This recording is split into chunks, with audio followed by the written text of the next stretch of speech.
I want to bring in Fabio Salvadelli. He's professor of finance and economics at Columbia University. Thanks so much for being with us today, Professor. It's incredible to all of us that this is going down to the wire in this fashion. What is standing in the way of a deal? You know, it's to some degree it's highly mutual, but I would have to say in the main it has to be the Greeks and the strategy that they've chosen to adopt. It's fascinating. The finance minister Varoufakis is actually, and perhaps this may be just an indictment of academics, but he's actually a professor of game theory. He's written books on how to play games. If you remember A Beautiful Mind and John Nash, in reality, the way they've played this game has been absolutely disastrous. And what they fail to understand is two things. One is there's no way they're going to irritate the opponent enough to make them go away. If it was just the money, then statements like, you know, raising the issue of war reparations. They've actually, one of their last conditions was that they didn't want the EU to spend so much time in the country. They wanted the IMF to just be there briefly and please leave. You can't say that. You owe them billions of dollars that you don't have. And you know, the overall, they've even gone to the extent, the defense minister went to the extent of basically threatening to allow some foreign-born terrorists that they may have isolated, and they just said, we'll just send them to Berlin and let them deal with the issue there. This is madness if you're attempting to strike some kind of a negotiated deal. On the flip side, the Europeans cannot back down. And the funny thing is, what the Greeks have misunderstood there is this is not about Greece. This is about the rise of the Spanish left under the party of Podemos. This is about Sinn Féin in Ireland. This is about the communists in Italy. All of them have adopted this, you know, if the Greeks don't have to pay, why should we have to pay? And so Greece is just a small fish, but it's a terrible, terrible precedent, and he's misread the situation completely.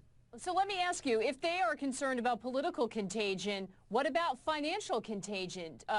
Do they really believe in, do you believe, that if Greece were to exit or default and they can't come to an agreement, that it would be manageable somehow for Europe? This is one of the great mistakes. Many, many years ago, I actually was speaking to the finance minister of Mexico, and he said, you know, oh, no, everything can be absolutely contained. The U.S. government has guaranteed our collateral, and we're good to go. And the reality was this was a complete mistake. Why? Because you can guarantee government bonds. What you cannot stop is outflows from retail investors unless you impose capital controls. Once you do that, it's blood in the streets. If you tell people, sorry, you can't take your money out of the bank. So sure, you can guarantee the Greek government debt, and perhaps, you know, find some way of allowing that default, allow the Greek government debt to default and impose capital controls there. Do you think investors in Italy, where actually money has been flowing into the bank system, will not head out there and go, you know, these euros might not be worthwhile anymore. They might become lira. I think I'll take them out and send them to Switzerland. Same thing in Spain. The contagion doesn't necessarily occur at meeting the next government bond. The contagion occurs when there's a flight on private capital. And that is much, much more difficult to stop, because if you impose capital controls, don't allow people to take money out of ATMs, don't allow people to take money out of their banks, it's a nightmare. So that's how it'll spread. Right, and the Europeans seem to be, at least they're giving voice to the fact that they apparently don't think that's going to happen, and this is why the Greeks are playing such hardball. They feel they have no other option, and that when it comes to the end of the day, are you going to take the risk that there is contagion? One way or another, they've got to get out of this stalemate. Do you see the possibility for that? We're starting to see some announcements, very small, about privatizations. Have they gone too far, or can these two sides put the rhetoric away and walk back from the brink? They are professionals at walking back from the brink. I think the Greeks have terribly misunderstood the situation. And, you know, I suppose everyone would commend them on a $43 million privatization. That should take care of, you know, roughly 17 seconds worth of debt.